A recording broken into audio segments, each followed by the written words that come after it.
মা বোনেরা মাসিক অবস্থায় ভুলেও এই 5টি খাবার খাবেন না, তাহলে আপনি ধীরে ধীরে ক্যান্সারের দিকে আক্রান্ত হবেন, অথচ আপনি নিজেও জানবেন না। প্রিয় মা এবং প্রিয় বোনেরা আমার, মা বোনদের মেনস্ট্রুয়েশনাল পিরিয়ড হওয়া এটা একেবারে স্বাভাবিক বিষয়, আর এটা যালিকা হুকমুল্লাহ ইয়াহকুমু বাইনাকুম, এটাই হচ্ছে আল্লাহ তাআলার বিধান। কিন্তু অনেকে লজ্জায় এটা বলতেও চায় না, এটা জানতেও চায় না, অথচ এটা হচ্ছে আল্লাহ তাআলার একটি বিধান।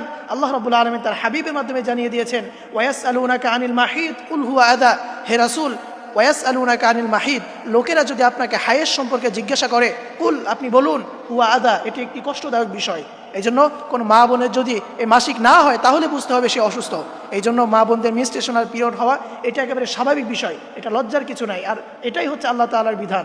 এই জন্য এই মেনস্ট্রুয়েশনাল পিরিয়ড হওয়া এই অবস্থায়, এই মাসিক অবস্থায় ভুলেও কোনো মা এবং বোন এই 5টি খাবার খাবেন না, তাহলে আপনি ধীরে ধীরে ক্যান্সারের দিকে আক্রান্ত হয়ে যাবেন, অথচ আপনি এটা নিজেও জানবেন না। তার ভিতরে 1 নম্বরে যেই খাবারটা খাবেন না সেটা হচ্ছে দুধ, চিজ বা দই। এই 3টি খাবার কখনো আপনি মাসিক অবস্থায় খাবেন না, কারণ এই খাবারগুলোর ভিতরে এমন কিছু হরমোন থাকে যেটা আপনি মাসিক অবস্থায় যদি খান তাহলে আপনার উপর মারাত্মক ধরনের ইফেক্ট পড়ে যেতে পারে।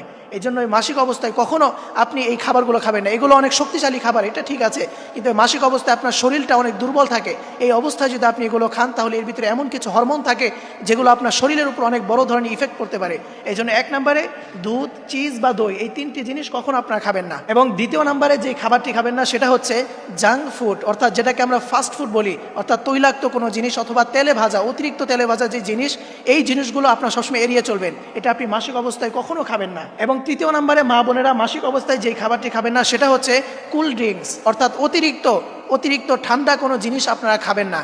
কারণ আপনি যদি মাসিক অবস্থায় অতিরিক্ত ঠান্ডা কোনো জিনিস খান তাহলে একাধিক গবেষণায় দেখা গিয়েছে মেয়েদের ইউটেরাইন ওয়াল, অর্থাৎ মেয়েদের যে একটি জরায়ু থাকে যেখানে গর্ভধারণ হয়, সেখানে কিছু রক্ত থেকে যায়। প্রিয় মা এবং প্রিয় বোনেরা, আপনি যদি অতিরিক্ত ঠান্ডা জিনিস এই মাসিক অবস্থায় খান তাহলে আপনার মাসিকের কিছু রক্ত আপনার সেই জরায়ুতে থেকে যায়, এবং এটা যদি এভাবে চলতে থাকে তাহলে 5 বছর 10 বছর পরে গিয়ে আপনার মারাত্মক ধরনের ইফেক্ট পড়ে যেতে পারে, আপনার ক্যান্সারের দিকে আক্রান্ত হয়ে যাবেন, এবং এগুলো খুবই মারাত্মক ক্যান্সার। এই জন্য 3য় নম্বরে আপনি কখনো কোল্ড ড্রিঙ্কস খাবেন না, এবং 4র্থ নম্বরে আপনারা শশা খাবেন না। মা বোনরা যখন মাসিক অবস্থায় থাকবেন ওই সময় আপনারা শশা খাবেন না। এবং 5ম নম্বরে মা বোনেরা মাসিক অবস্থায় অতিরিক্ত লবণ খাবেন না। সবসময় আপনার লবণওয়ালা যে জিনিস এটা থেকে আপনারা এড়িয়ে চলবেন, অতিরিক্ত লবণ তো কখনো খাবেন না। এই জন্য এই 5টি খাবার কখনো আপনার মা বোনেরা মাসিক অবস্থায় খাবেন না, তাহলে পরবর্তী সময় আপনি মারাত্মক ধরনের ক্যান্সারে পড়ে যেতে পারেন। আল্লাহ আমাদের সকল মা এবং বোনদেরকে এই 5টি বিষয় থেকে এড়িয়ে চলে আমাদের সকল অসুস্থ থেকে আমাদের হেফাজত করুন। সকলেই পড়ি আমিন।